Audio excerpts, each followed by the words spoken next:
What crime did he commit? I will tell you if you wish. But it is a long story. Are you sure you want to hear it now? Of course I want to hear it. Tell me.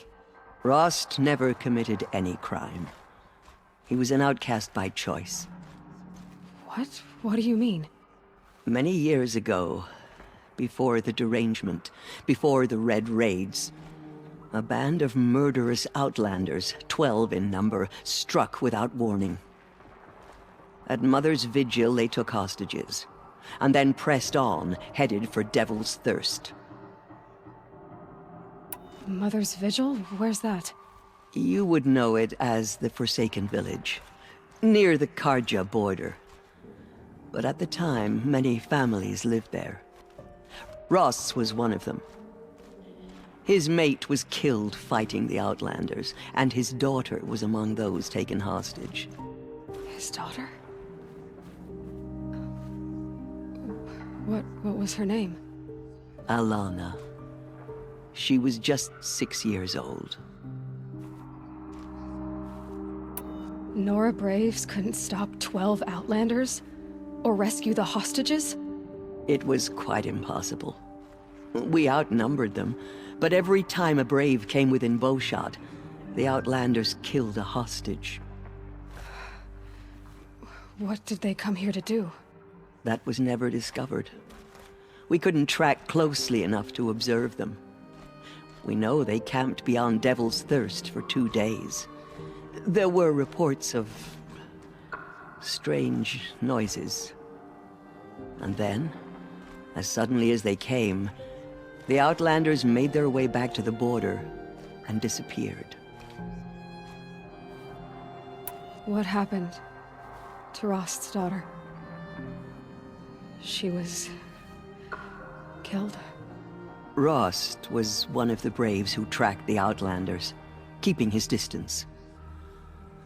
There were 6 hostages still alive when they reached the border, Alana among them. Rather than release them, the Outlanders slit their throats and left the corpses just across the border, mocking us. Why? Cruelty. They knew the faithful Nora would not leave the sacred land to collect the bodies, let alone pursue them. They thought themselves safe from our vengeance. Are you saying that Rost went after them? That he became an exile? No. Rost was beside himself with grief, but even so, he would never have broken taboo. Then what did he do? He called upon the most terrible and secret rite of the Nora tribe. He begged to be made a Death Seeker. A Death Seeker? What is that? One who dies to go seeking, and in seeking, brings death to others. The ritual drags the spirit from one's body, releasing it to All Mother's care. The heart beats, the mind thinks, but the spirit has moved on. I don't understand. Rost went after the Outlanders, but his spirit never left. It remained here with All Mother. He gathered the bodies of the slain and returned them. And then he set out in pursuit, not as an exile, but a weapon of vengeance. A barbed arrow shot from a bow, never to return.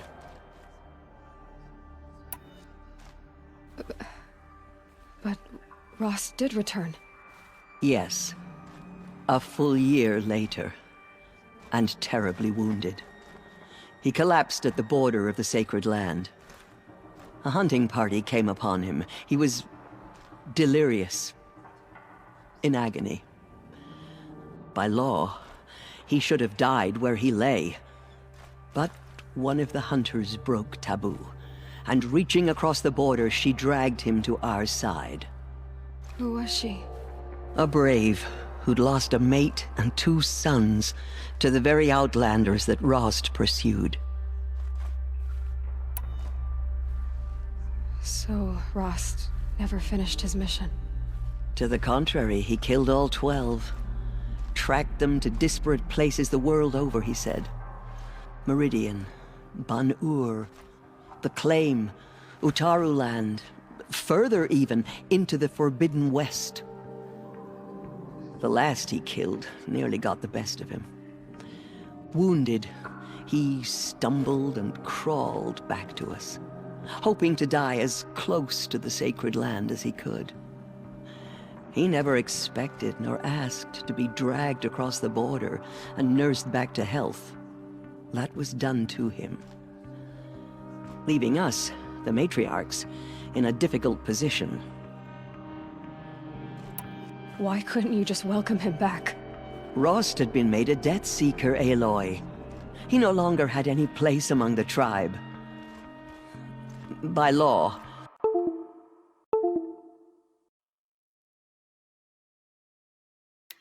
He should have been driven back out. But we couldn't bring ourselves to do that, so we offered a compromise. You made him an outcast. Yes.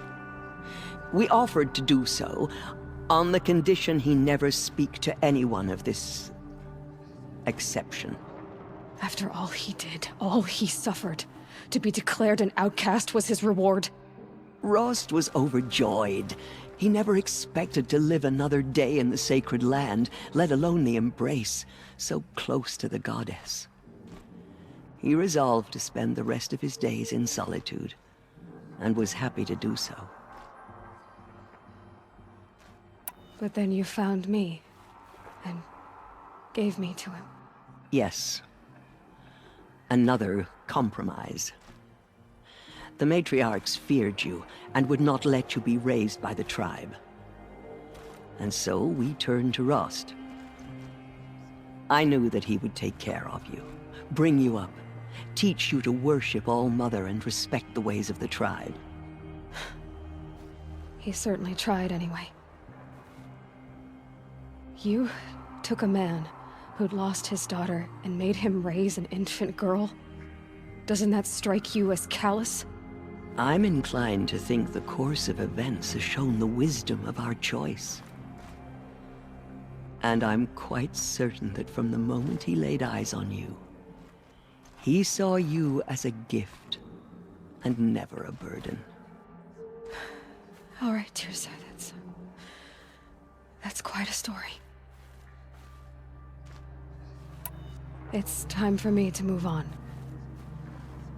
I thank you for doing what you could to help me through the years, and for telling me Rost's story. I wish I could have done more, but I am just one woman. As am I. No need to sell ourselves short. Oh, thank you, Aloy. I will pray for you. Okay, I guess it can't hurt. The killers will... Listen!